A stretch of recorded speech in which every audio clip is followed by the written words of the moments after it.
Prisoner B-3087, Chapter 4. I had always thought it would be fun to have a brother or a sister. That is, until I spent a few months living in my little apartment with 5 other kids. The bickering, the fighting, the whining.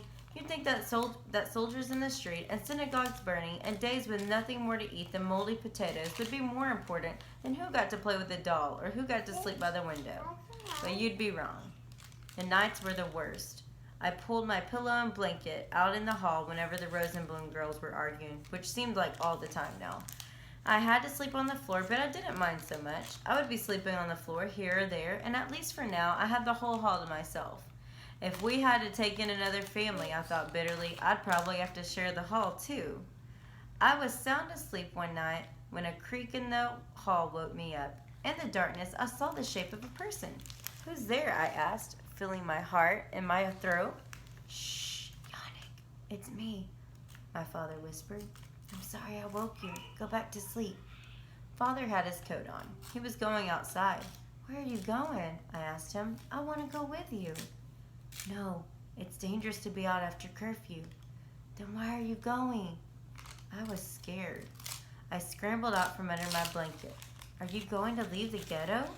Anyone caught trying to escape the ghetto was shot on sight. No, go back to sleep, Yannick. Stop.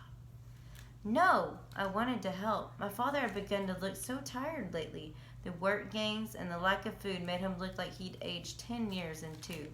"I can help be your eyes to look out for guards. I want to come with you."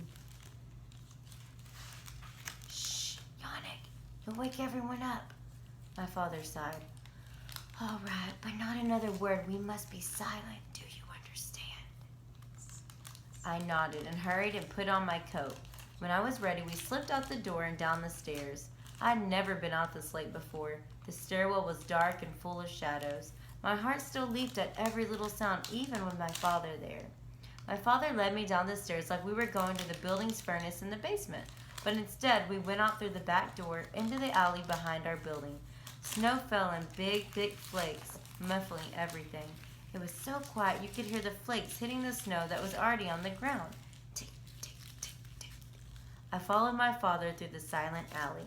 Our footprints left tracks in untrodden snow.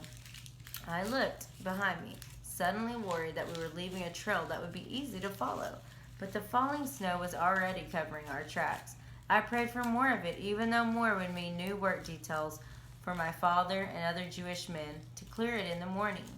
We had to cross that Josephinska Street, which meant we would be out in the open.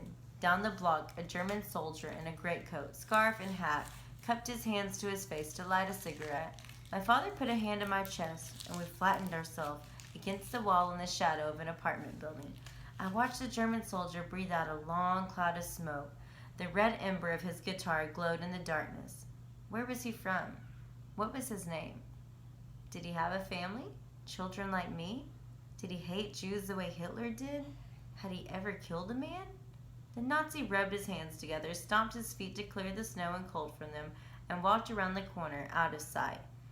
"Now," my father whispered, and we hurried across the street, our feet crunching so loudly in the quiet night air, I thought everyone on the block must hear us. I'd crossed that street 100 times, 1,000 times, but had never felt so wide, the other side so far away.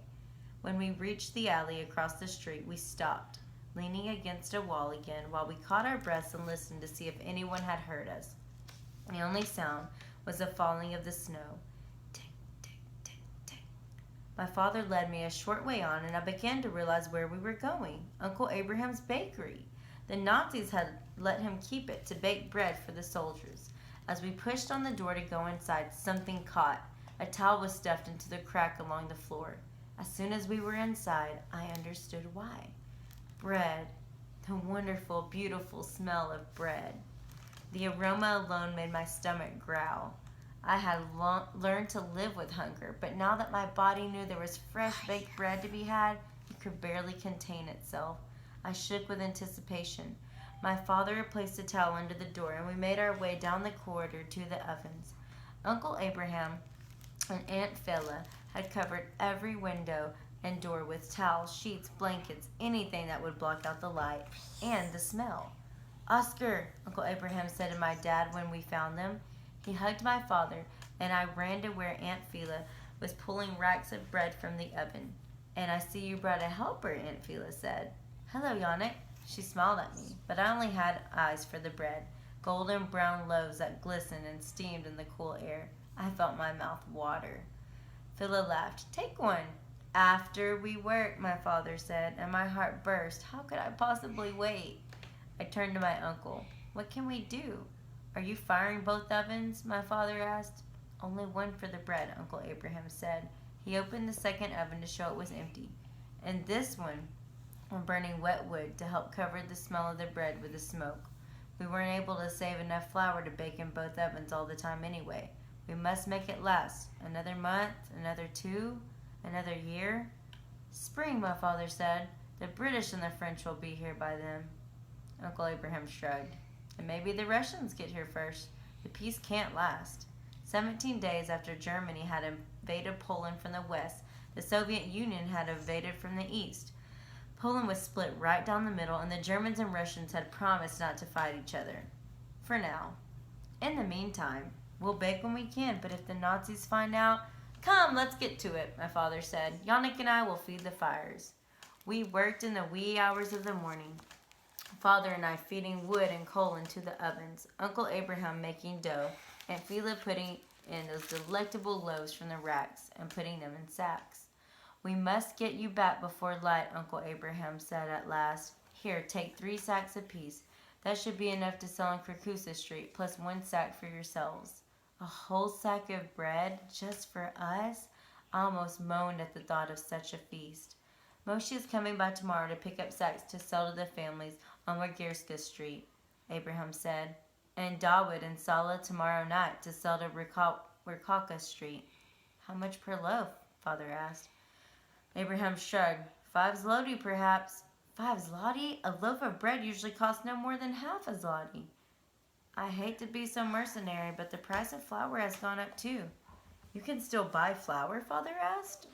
"There are boys who have already found holes in the walls, ways to get out. They can buy things on the other side." "For a price," Aunt Phyllis said. "These new Jews, they have more money too. They can afford it," Abraham said. "Now go before it's light."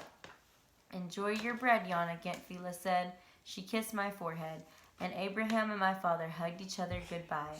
When we left, it was still dark outside and still snowing. There would be more patrols, and the ghetto would soon be waking. There was no time to waste.